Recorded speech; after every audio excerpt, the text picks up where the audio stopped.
You know, guys, I love metal, and not just the music. I love things that are metal. Dragons, Vikings, swords, leather pants, flamethrowers, screaming really high-pitched notes, anything that conveys a sense of metal awesomeness.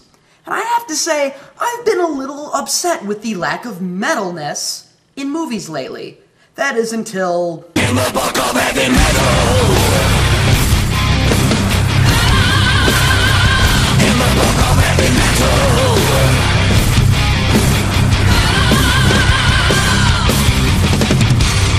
Oh yeah, that's what I'm talking about. Zeus, flying horses, giant scorpions, a freaking sea monster?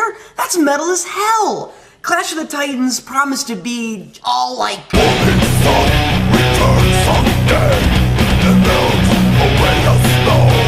And then you go see it and it's all like... you see it and it's all...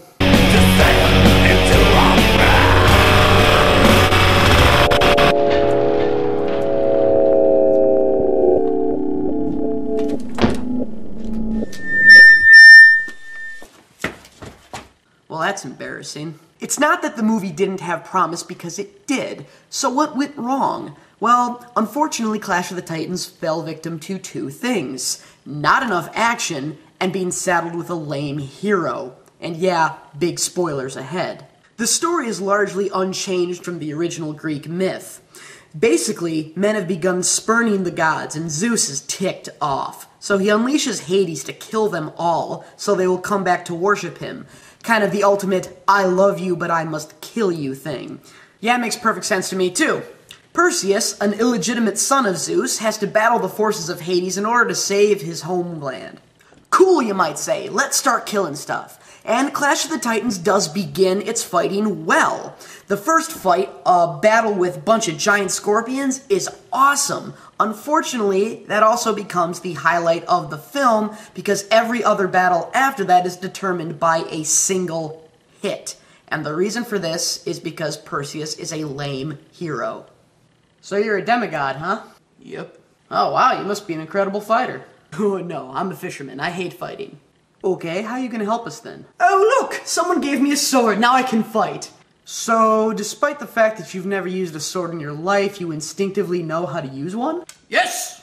That makes no sense. I'm a scary monster! Perseus, kill it! Use your godlike powers! No, I shall do this as a man! I'm kicking your English even though you're supposed to be Greek ass! Eee, Dad, help! Zeus! Yay, Perseus? The dude has a chronic problem with refusing help, but always ending up falling back on someone else or something else to get the job done. And why is that? Well, it's because the movie puts him up against things that limit him way too much. You can't look at the Medusa or you turn to stone. This crazy dude's imbued with Hades' power. And the Kraken. How in the name of Odin's right nostril are you supposed to fight that thing? He can't. So they have to find a bunch of one-hit kill loopholes for Perseus to exploit. Fun, fun, fun. I'll bet Schwarzenegger would have at least found a way to punch the Kraken in the face. Anything but, here, look at this. You know how this movie could have been better? Focusing on the soldiers following Perseus around instead of just having them waiting to be slaughtered so that the next villain could display how powerful they are. Those guys were awesome and way better characters than Perseus. You know why? Because they friggin' fought their own battles without a get-out-of-jail-free card. So let's do the 3 and 3. 3 reasons you should see Clash of the Titans and 3 reasons you shouldn't. Number 3 reason not to see it, the cinematography is unacceptable. Just once, I want to see a movie where I can see the action. There was one scene, I swear, it looked like frames were missing from it because the camera was shaking around so bad. Number 2 reason not to see it, it wasn't The 13th Warrior. That was a good movie. You should watch that one. And the number 1 reason not to see it, not nearly enough clashing. I mean, the whole movie is just Zeus bitching, Hades wheezing, and Perseus being stubborn while all the cool soldier characters walk around waiting to die like a bunch of red shirts on Star Trek. And then you blink, and the big fight scene they've been building up to for half an hour is over. Not very metal, guys. And why should you see it? Number 3 reason to see Clash of the Titans, the giant scorpion fight. This isn't one of those worth the price of admission fights, but it was definitely the highlight of the film. Number 2 reason to see it, it's actually a neat little story despite the film's shortcomings in making it exciting. It's probably best to go in expecting less action and more of a journey. So think more Fellowship of the Rings and less Two Towers.